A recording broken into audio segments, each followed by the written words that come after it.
जगह जगह है ढोलक बजते और बज रहे चंगे, भर पिचकारी मारते राधा को गोपाल।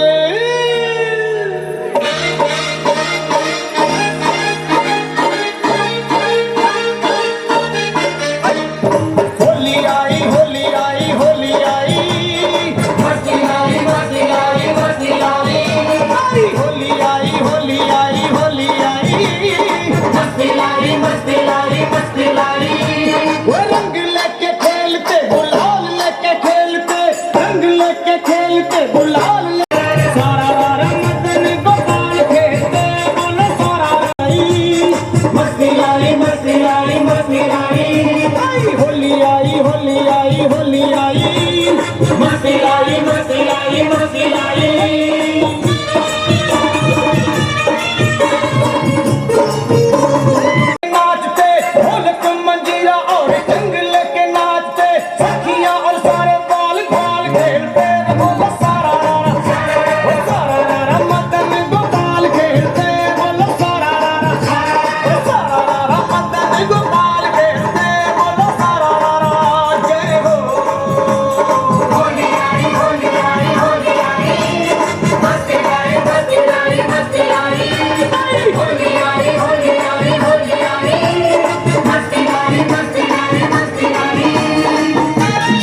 पिचकारी मारे राधा को कन्हैया, और पिचकारी मारे राधा को कन्हैया, मुखड़े पे गुलाल खेलते बोलो सारा रारा सारा रारा, मदन गोपाल खेलते बोलो सारा रारा सारा रारा, मदन गोपाल खेलते बोलो सारा रारा।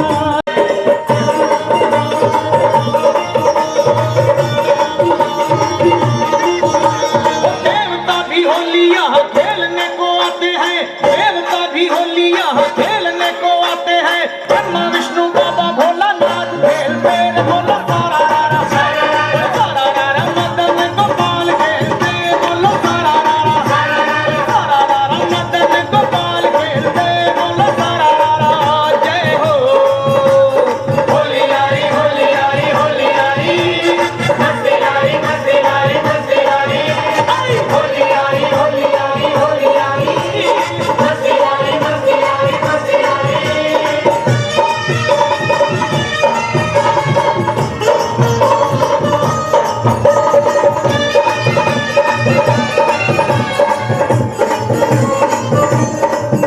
ओ शर्मा खाटू धाम की तो महिमा निराली है, शर्मा खाटू धाम की तो महिमा निराली है, भक्त यहाँ होली हर साल खेलते बोलो सारा रारा सारा रारा, होली हर साल खेलते बोलो सारा रारा होली। तो आज मांस का सेवन कर लिया है भक्तों। उसी समय बड़ी बहन को बहुत क्रोध आया, कहने लगी जा नीच चंडालन, तूने आज महारानी का पावन व्रत और वो भी तूने मांस से खोला है, जा मैं तुझे शराब देती हूँ कि आज से तू जिंदगी भर मांस ही खाती रहेगी। उसे वहीं को शराब दे दी है। बेटा हल्ला गुल्ला ना करे, शांति का ध्यान दे, अच्छा लगे तो तारा रानी की कथा सुना दे। बेटा शांति का नाम दो। सबसे बड़ा ज्यादा महत्व होता है तारा रानी की कथा का जगराते में।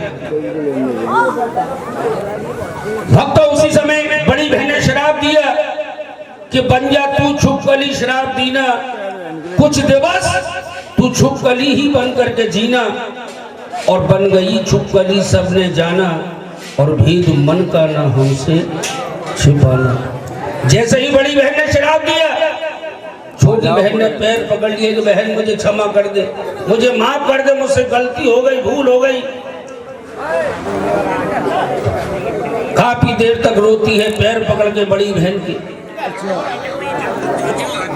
बड़ी बहन को भी कुछ देर के बाद दया आ जाती है, इसे पछतावा तो बहुत हो रहा है कि इसने अपना व्रत से खोला है। तो बड़ी बहन को भी कुछ दया आ जाती है, कहने लगी सुन, जिस समय द्वापर युग आएगा 5 पांडव एक विशाल यज्ञ भंडारे का आयोजन करेंगे। उस यज्ञ भंडारे में तू जाकर के अपने प्राणों की आहुति दे करके, यानी कि अपने प्राण दे करके अगर तू दूसरों की जान बचाएगी तो तेरा उसी समय। ऋषि मुनि महंत पंडित जी को निमंत्रण दिया उस यज्ञ भंडारे का, और सब आए, लेकिन दुर्वासा ऋषि को नहीं बुलाया। बुलाया क्या, बुलाना ही भूल गए। जिस समय स्वाहा का उच्चारण होने लगा, यज्ञ शुरू हो गया, पांडवों ने देखा करे यहाँ दुर्वासा ऋषि नजर नहीं आ रहे। अगर निमंत्रण देते तो नजर आते, जब निमंत्रण ही नहीं दिया है यज्ञ भंडारे का तो कहां से नजर आएंगे। दौड़े दौड़े गए दुर्वासा ऋषि के आश्रम पर, हाथ जोड़ के खड़े हो गए कि महाराज हमसे भूल हो गई, गलती हो गई, हमें क्षमा कर दीजिए। लेकिन दुर्वासा ऋषि बहुत ही क्रोधित स्वभाव के ऋषि थे, तलपट पे शराब दे दिया करते थे। कहने लगे पांडवों तुमने बहुत बड़ी भूल की है मुझे ना बुला करके, लेकिन पहली अब मेरी शर्त है कि तुम्हारी यज्ञ भंडारे में मैं जब चलूंगा तो कोई भी वहां देवी देवता नहीं होना चाहिए, यज्ञ भंडारा मैं अकेला कराऊंगा। अब पांडव सोचने लगे कि अकेला कैसे कराएंगे, भंडारा कोई अकेला करा सकता है? नहीं हो सकता है। यज्ञ जब तक स्वाहा का उच्चारण नहीं होगा तो यज्ञ कैसे हो जाएगा। हाथ जोड़ के कहने लगे दुर्वासा ऋषि से पांचों पांडव के महाराज हम पांचों भाई आपस में विचार कर लें, आपको निमंत्रण तो हम जरूर देंगे, अगर वहां मना करते तो तुम मत आना। तो दुर्वासा ऋषि शराब दे देते, हाथ जोड़ करके कहा कि महाराज पांचों भाई हम विचार कर रहे हैं। वहां से चुपके से पांडव चले आते यज्ञ भंडारे में, यज्ञ भंडारा शुरू करा दिया। अब दुर्वासा ऋषि को यह बात मालूम हुई कि पांडवों ने मेरा बहुत बड़ा अपमान कर दिया है, मुझे यज्ञ में ना बुला करके। दुर्वासा ऋषि ने क्रोध में आकर के अपना एक मोर का रूप बनाया कि इनका यज्ञ सफल नहीं होने दूंगा।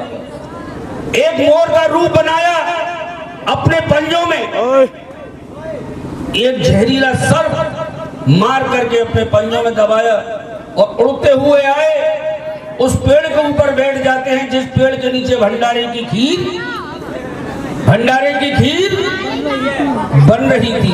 मौका देखा कि कोई देख तो नहीं रहा, उस काले मरे हुए सर्प को उस खीर में डाल देते हैं। किसी ने नहीं देखा इस खीर में क्या गिरा है, लेकिन वो वहां मौजूद थी। हरि भक्तों कौन, यार जोर से बताओ।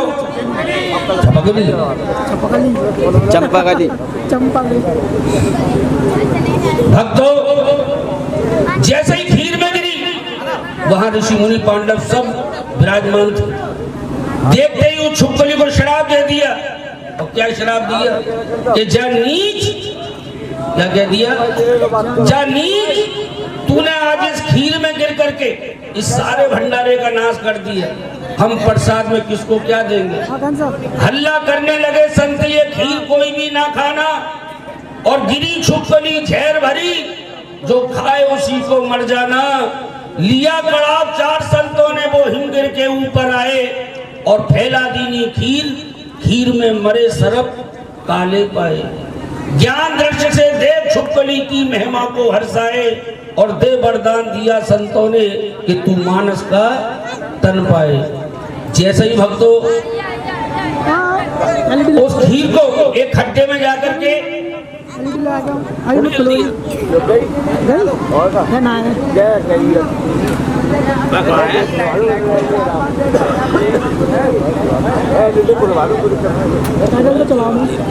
जान बचाई, हमने उसे शराब दे दी, उसे कह दिया जा नीच।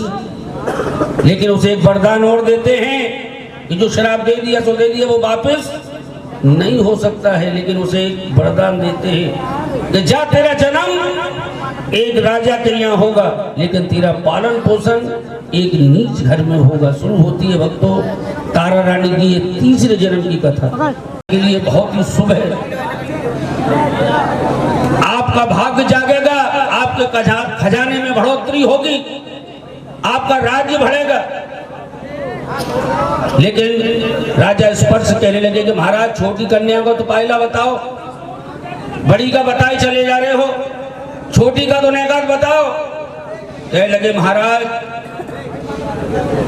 मैं क्या बताऊं, अगर आपने छोटी कन्या अगर अपने महलों में रखी तो आपका राज्य नहीं रहेगा, शायद आप भी ना रहें, क्योंकि ये छोटी कन्या आपके लिए बहुत ही अशुभ है। उसी समय राजा स्पर्श ने म्यान से तलवार को खींच लिया। जब जितनी अशुभ है, जैसी तलवार को खींचा, भक्तों पंडित जी ने हाथ पकड़ लिया कि महाराज कन्या को मारना बहुत बड़ा पाप है, क्योंकि बेटी एक देवी का चित्र होती है, पूजनीय पवित्र होती है। बाप माँ जिसके पांव धोते हैं, विदा करते हैं, बिलग रोते हैं, काम वो जग में महान करते हैं, क्योंकि कन्या का दान करते हैं। राजन बेटी को मारना बहुत बड़ा पाप है। मैं तुम्हें उपाय बताता हूं।